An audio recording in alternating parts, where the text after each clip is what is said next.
Hi guys, hope everyone's having a good week so far. I hope you guys are staying safe and making sure you are washing your hands regularly and making sure you are protecting yourself when you have to go out. Um, right now, we are looking at our second installment, if you will, of unification. So, last video I talked about German unification. Today we're going to talk about Italian unification.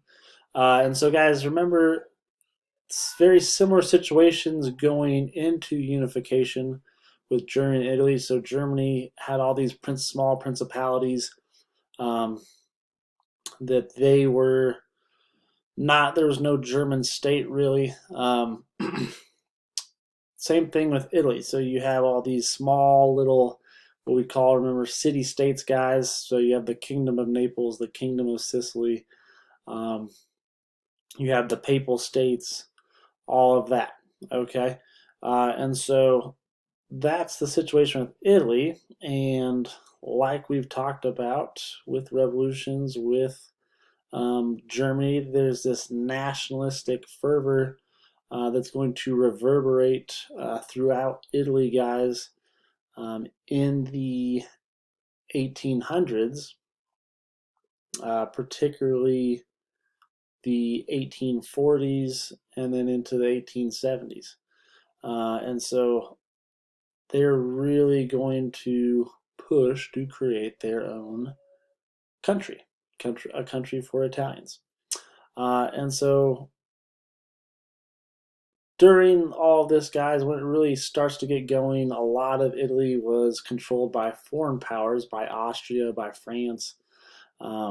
These countries that it was territories to them. They were not, traditional Italian groups. They were not city states. They were territories of these big, powerful countries like Austria and France. And so this is mostly who the Italians are dealing with when they're trying to fight to unify and create a unified Italian state.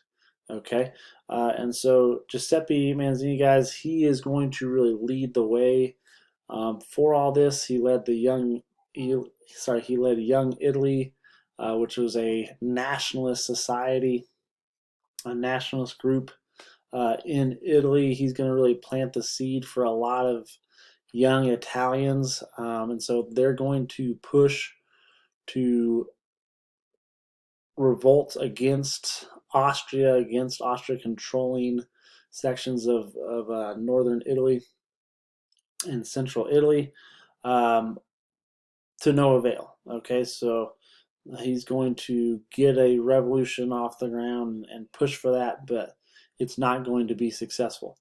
Um, but like I said, he plants that seed for a lot of young Italians that want to be a part of this. They want to see a unified Italy take to the world stage. Okay. Now, this is going to end up coming to fruition, obviously, and it really starts with several years later, Count Camillo Cavour. And so the Count, guys, he was appointed prime minister by the King of Sardinia, uh, Victor Emmanuel. And so Cavour, he is a very, very skilled politician, very skilled at navigating geopolitics, so politics between nations, essentially. And so his big goal is he wants to get the Austrians out. He wants to um, take control of those territories, extend the kingdom of Sardinia for his king and for his people. And so he's very crafty at this, guys. You have the Crimean War breakout. So Crimea is this little peninsula in southeast Europe, basically, kind of very southern part of Ukraine, essentially. Guys, jets into the Black Sea.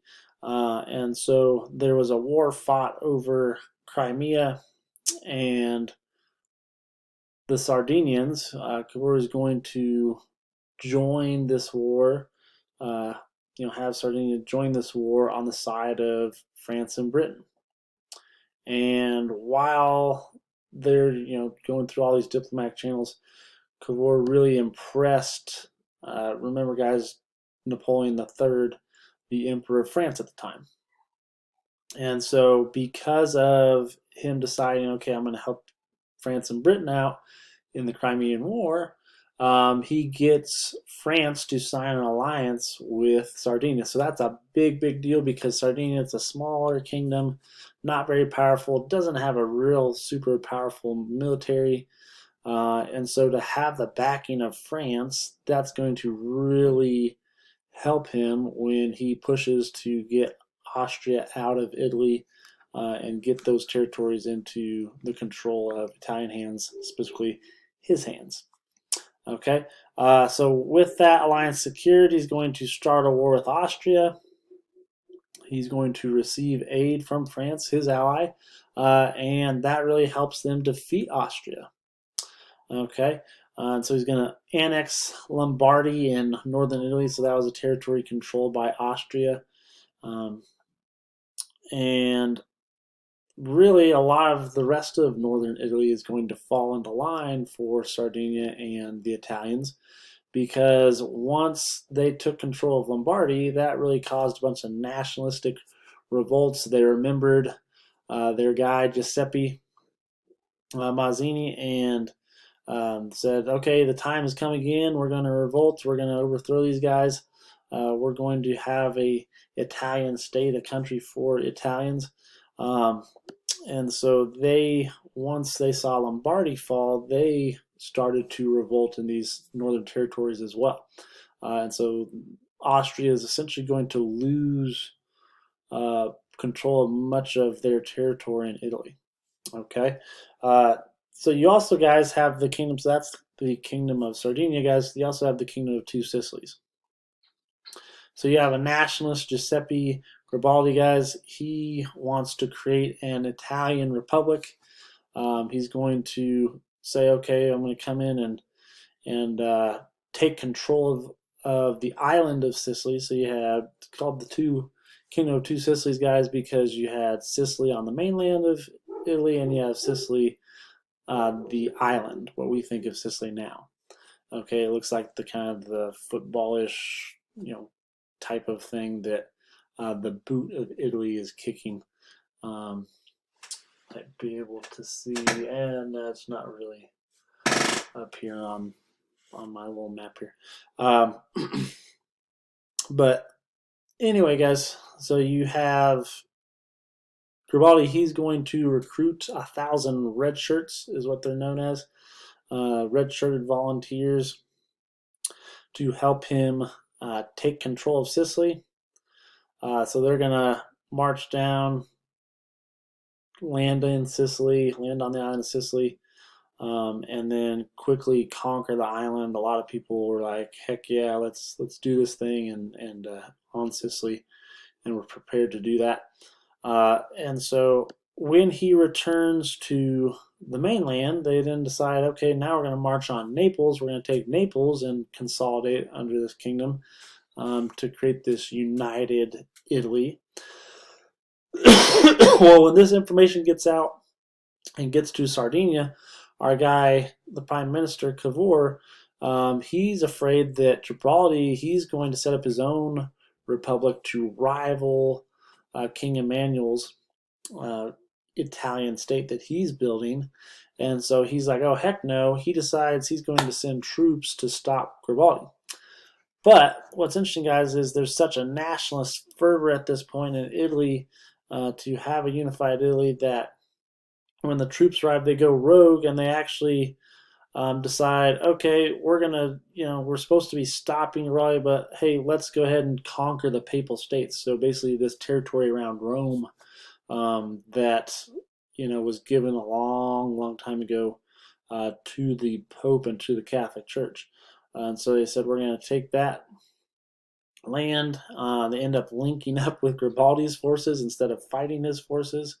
And so they successfully take the Papal States. Um, they successfully take Naples.